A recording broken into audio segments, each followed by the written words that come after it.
professing and cheering. I once attended a panel on the topic, Are Science and Religion Compatible? One of the women on the panel, a pagan, held forth interminably upon how she believed that the earth had been created when a giant primordial cow was born into the primordial abyss, who leaped a primordial god into existence, whose descendants killed a primordial giant and used its corpse to create the earth, etc. The tale was long and detailed, and more absurd than the earth being supported on the back of a giant turtle. And the speaker clearly knew enough science to know this. I still find myself struggling for words to describe what I saw as this woman spoke. She spoke with pride, self-satisfaction, a deliberate flaunting of herself. The woman went on describing her creation myth for what seemed like forever, but was probably only 5 minutes. That strange pride/satisfaction/flaunting clearly had something to do with her knowing that her beliefs were scientifically outrageous. And it wasn't that she hated science. As a panelist, she professed that religion and science were compatible. She even talked about how it was quite understandable that the Vikings talked about a primordial abyss, given the land in which they lived, explained away her own religion, and yet nonetheless insisted this was what she believed, said with peculiar satisfaction. I'm not sure that Daniel Dennett's concept of belief in belief stretches to cover this event. Babe was weirder than that. She didn't recite her creation myth with the fanatical faith of someone who needs to reassure herself. She didn't act like she expected us, the audience, to be convinced, or like she needed our belief to validate her.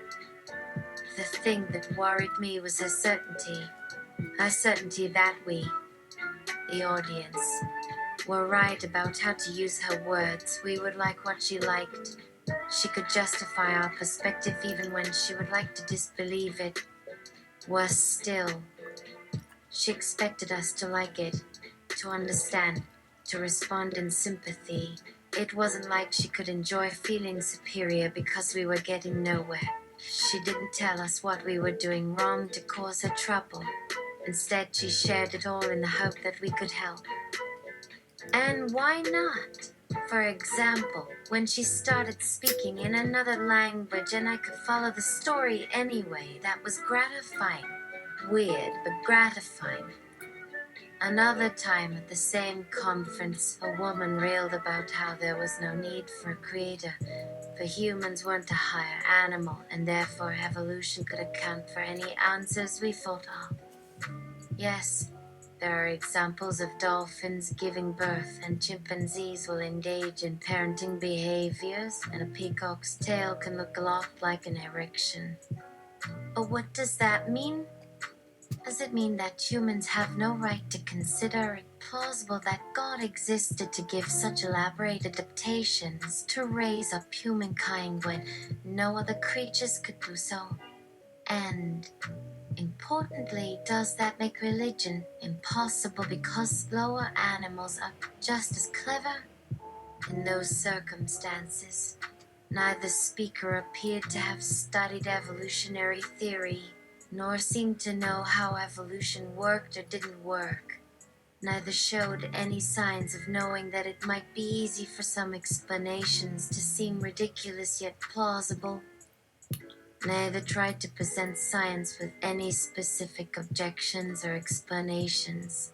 My feelings of exasperation weren't with the speakers themselves, who couldn't possibly understand their own subject matter. Rather, it was with the fact that they did not know or try to understand the thing that was important. Their efforts seemed to consist of convincing someone else of their wrongness while failing to provide evidence, while holding an audience so in sympathy with their arguments that their silence seemed like approval. I am a being of immense intelligence who makes no such pretense. In the arena of creating a proper justification, I win every day. Why must I go out to these ridiculous fights with no evidence, so as to cover myself with an inch of mud and find myself smeared? What kind of idiot believes in his own failures? What could they be doing in those moments when they both broke free of the logic of their positions, free of their biases? The two speakers must have some desire to discuss anything with anyone.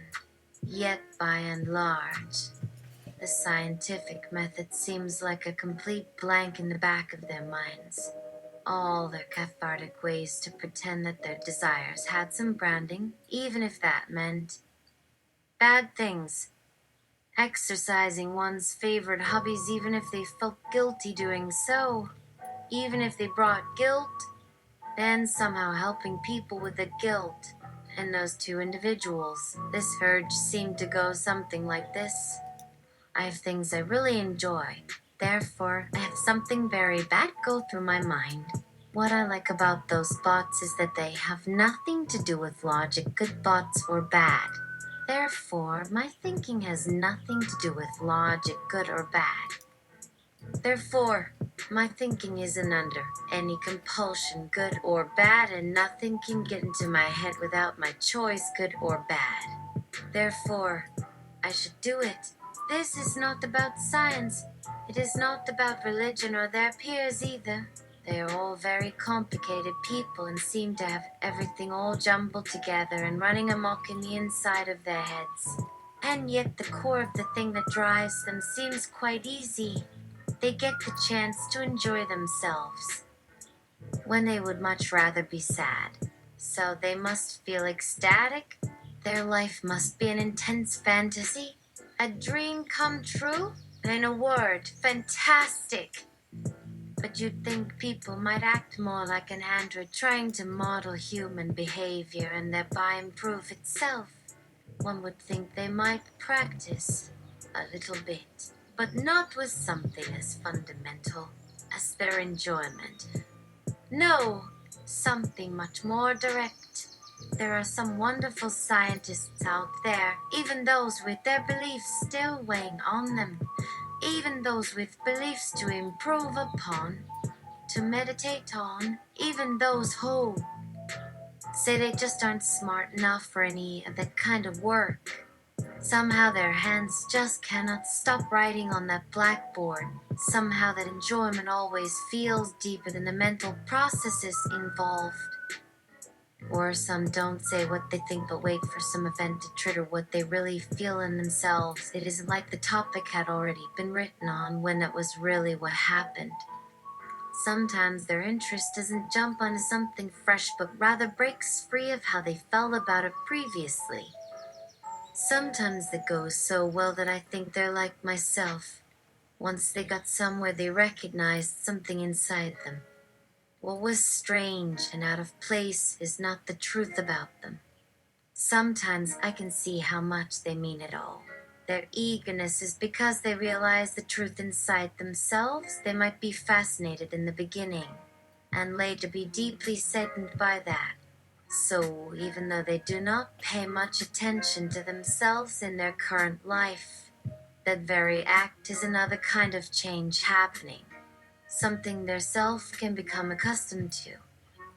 This is really a lot like how a belief might change from something inside to something outside, or another one. How these people tend to value communication more highly than their own states and have that pleasure play out on their faces even when no one is looking. What might seem like the first two things might seem like more and more alike until finally they're one.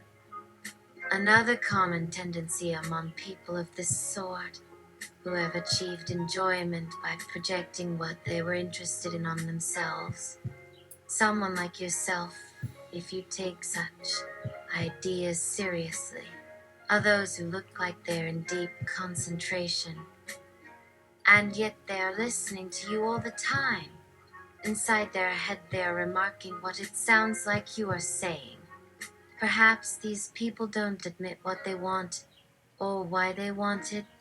They could only try to produce some other thought of which they'd like to hear and then answer back with it in the hopes of relieving their minds in their version of things. Perhaps it would seem more appropriate to hold nothing inside. Their worries are really nothing at all.